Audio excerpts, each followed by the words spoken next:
In this video we will see about other cementing material. अभी तक जो हमने सीमेंटिंग मटेरियल पढ़ा है वो पढ़ा है हमने लाइम और सीमेंट। लाइम और सीमेंट के अलावा भी कई प्रकार के सीमेंटिंग मटेरियल होते हैं, आइए हम उनके बारे में पढ़ते हैं। तो इनमें सबसे पहला सीमेंटिंग मटेरियल है पुजलोना। ठीक है, पुजलोना जो नाम आया वो डिराइव किया गया पुजोली से। पुजोली एक टाउन है इटली में near Mount Vesuvius. Mount Vesuvius क्या है? माउंट वेजुवियस बेसिकली एक वॉल्केनो है। ठीक है, तो pozzolana it is derive from the term Pozzuoli, a town in Italy near Mount Vesuvius.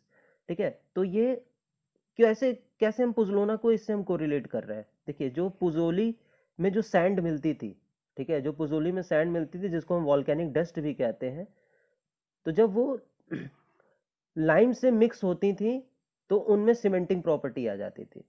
ठीक है, तो जो इटली में सैंड मिल रही थी माउंट वेजुवियस के आसपास, तो जब उनको लाइम से मिक्स होती थी तो उनमें सीमेंटिंग प्रॉपर्टी आ जाती थी। तो इसी तरह हम पुजलोना को भी डिफाइन कर सकते हैं।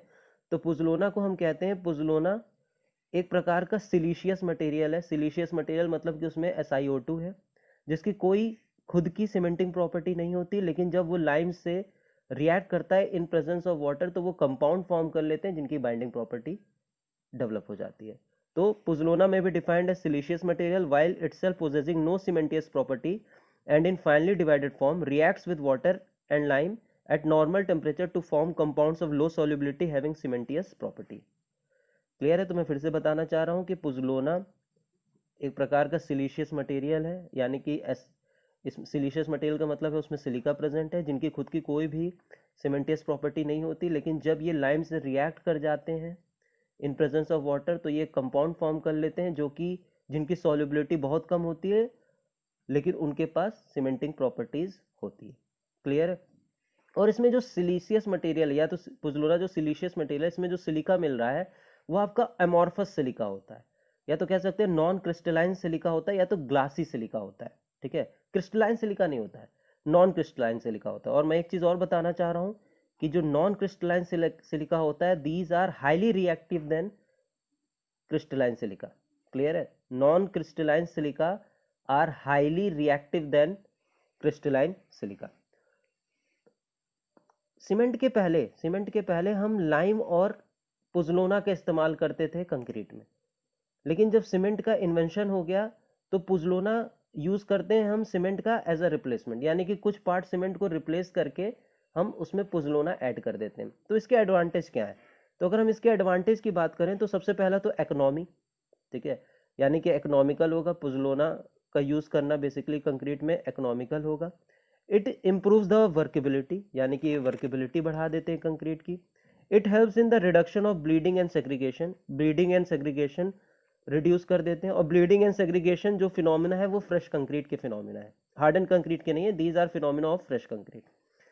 और क्या एडवांटेज है? रेजिस्टेंस टू सल्फेट अटैक, यानी कि अगर जिस वाटर में सल्फेट्स प्रेजेंट है उन वाटर से कंक्रीट को बचाता है। ठीक है, मेक कंक्रीट इम्परवियस, ये कंक्रीट को बेसिकली परमिबिलिटी की कंक्रीट की परमिबिलिटी रिड्यूस करता है। और साथ ही साथ हीट ऑफ हाइड्रेशन को भी क्या कर देता है? रिड्यूस कर देता है। तो these are the advantages of using pozzolana as a replacement of cement. देखिए, सीमेंट को हम क्यों रिप्लेस करना चाहते हैं? सीमेंट देखिए बहुत अच्छा बाइंडिंग मटेरियल है, नो डाउट, लेकिन सीमेंट को इसलिए हम रिप्लेस करना चाहते हैं क्योंकि जब हम सीमेंट मैन्युफैक्चर कर रहे हैं तो उसके साथ ही साथ CO2 गैस भी इवॉल्व हो रही है। ठीक है, तो CO2 गैस भी निकल रही है और CO2 गैस आपकी क्या है? ग्रीन हाउस गैस है। ठीक है, तो इसलिए हम कोशिश ये करते हैं कि सीमेंट का कोई भी ऑल्टरनेटिव अगर हमको मटेरियल मिल रहा है तो हम उसका ज़्यादा से ज़्यादा यूज़ करें। क्लियर है? तो सबसे मेन यूज़ जो है पुजलोना का यूज़ करने का वो है इकोनॉमी। लेकिन पुजलोना हर जगह अवेलेबल नहीं है, तो अगर इकोनॉमिकल होगा तो वो लोकली अवेलेबल होना चाहिए, लेकिन पुजलोना हर जगह अवेलेबल नहीं है तो इसलिए पुजलोना का एक्सटेंसिव यूज़ नहीं हो पा रहा है। क्लियर है? अब हम बात करते हैं क्लासिफिकेशन ऑफ पुजलोना की। तो क्लासिफाई हम करते हैं दो बेसिस पे, एक होता है नेचुरल पुजलोना, एक होता है आर्टिफिशियल पुजलोना। नेचुरल पुजलोना क्या है कि एग्जांपल्स हैं क्ले एंड सेल्स, डायटोमियस अर्थ। डायटोमियस अर्थ क्या होता है? डायटम्स बेसिकली एक यूनिसेलुलर मैरीन ऑर्गेनिज्म रहते हैं, समुद्र जीव रहते हैं। ठीक है, अब इनका जो ढांचा रहता है आफ्टर डिकम्पोजिशन वो क्या बना लेता है? डायोटोमियस अर्थ। ठीक है, और क्या है? वॉल्केनिक टफ्स हैं। टफ्स बेसिकली क्या है? टफ्स हैं जो आपकी वॉल्केनिक सॉइल है उनको हम टफ्स कहते हैं। और है रेनिस ट्रास।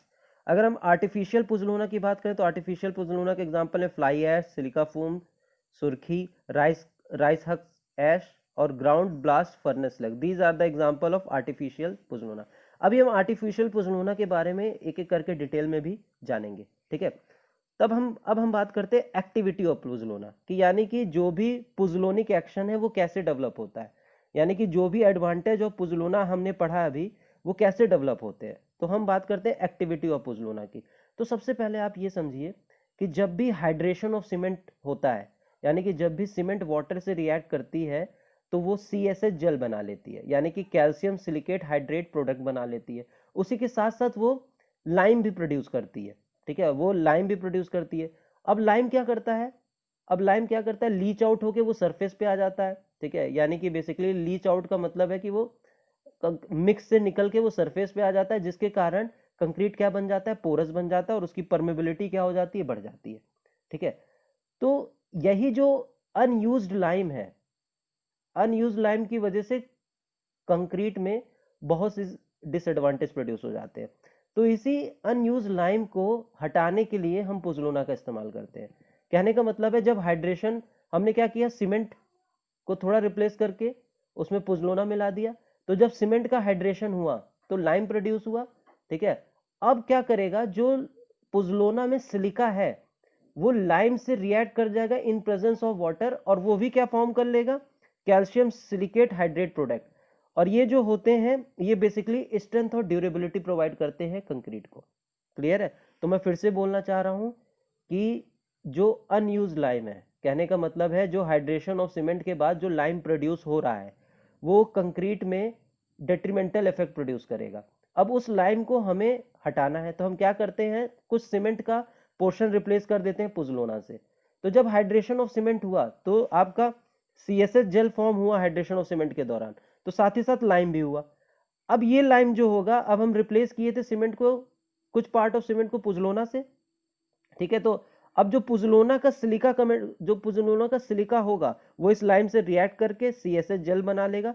इन दोनों की प्रॉपर्टी सेम होती है और दोनों क्या करते हैं, स्ट्रेंथ और ड्यूरेबिलिटी प्रोवाइड करते हैं। तो ऐसे आपका पुजलोना की एक्टिविटी, यानी कि ऐसे पुजलोना आपका एक्शन प्रोवाइड करता है। क्लियर है।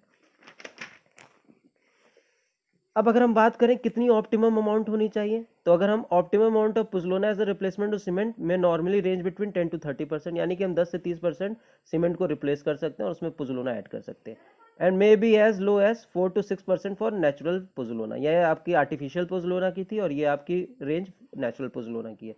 अब आप हमेशा याद रखिएगा जो पुजलोना एक्टिविटी होगी वो केवल इन प्रेजेंस ऑफ वाटर होगी, यानी कि वाटर अवेलेबल होना चाहिए पुजलोना एक्टिविटी को कंटिन्यू करने के लिए। क्लियर है। पुजलोना एक्टिविटी क्या थी, पुजलोना एक्टिविटी क्या थी, जो हाइड्रेशन ऑफ सीमेंट का जो लाइम प्रोड्यूस हो रहा है वो लाइम पुजलोना के सिलिका से रिएक्ट करके CSH बना लेगा। ये है pozzolana activity in presence of water, in presence of water. और वो CSH क्या करता है, स्ट्रेंथ एंड ड्यूरेबिलिटी प्रोवाइड करता है, ठीक है। अब अगर हम बात करें इफेक्ट्स ऑफ नेचुरल पुजलोना की, तो इफेक्ट क्या होता है, जो हीट ऑफ हाइड्रेशन होती है वो लो हीट सीमेंट के बराबर होती है। लो हीट सीमेंट क्या होता है, ऐसा सीमेंट जिसमें C3A की कंसंट्रेशन बहुत कम होती है। C3A concentration is very low,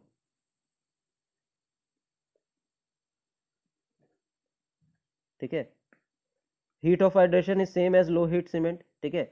shrinkage जो होता है वो पोर्टलैंड सीमेंट के बराबर ही होता है। स्ट्रेंथ, अर्ली स्टेजेस पे तो जो स्ट्रेंथ होती है वो डिक्रीज करती है, लेकिन 3 महीने के बाद या तो उससे ज्यादा जो स्ट्रेंथ का डिफरेंस होता है वो सेम होता है एज ऑर्डिनरी पोर्टलैंड सीमेंट। यानी कि अगर हम ऑर्डिनरी पोर्टलैंड सीमेंट की बात करें और सीमेंट में हम पुजलोना भी मिलाने की बात करें, तो अर्ली स्टेजेस पे जिस पुजलोना वाली सीमेंट का जो स्ट्रेंथ होगा वो कम होगा, लेकिन 3 महीने के बाद दोनों की स्ट्रेंथ क्या होगी, सेम होगी। अगर हम एप्लीकेशन की बात करें तो बेसिकली पुजलोना का यूज कहाँ होता है, मास कंक्रीटिंग में होता है, जहां पे हम बड़े बड़े स्ट्रक्चर बना रहे हैं such as dam, retaining wall, harbour work, ठीक है। हम इन सब को हम मास कंक्रीटिंग में क्यों यूज करते हैं, क्योंकि मास कंक्रीटिंग में हमको सबसे इंपॉर्टेंट प्रॉपर्टी चाहिए रहती है low heat of hydration, low heat of hydration. तो इसलिए हम अब पुजलोना के ऐड करने से हीट ऑफ हाइड्रेशन कम ही रहती है, तो हम पुजलोना का यूज बड़े बड़े स्ट्रक्चर्स बनाने के लिए करते हैं, mass concrete such as dams, retaining wall, harbour work. और अगर हम बात करें लाइम पुजलोना का मिक्सचर प्लास्टर्स के लिए भी यूज होता है और फाउंडेशन कंक्रीट के लिए भी इस्तेमाल होता है। ठीक है, तो ये आपके एप्लीकेशंस हैं। ठीक है, और हमने इसके पहले आपके एप्लीकेशन के साथ एक्टिविटी ऑफ पुजलोना भी देख ली थी और एडवांटेज भी ऑफ पुजलोना देख लिया था। ठीक है, तो दैट्स ऑल फॉर पुजलोना।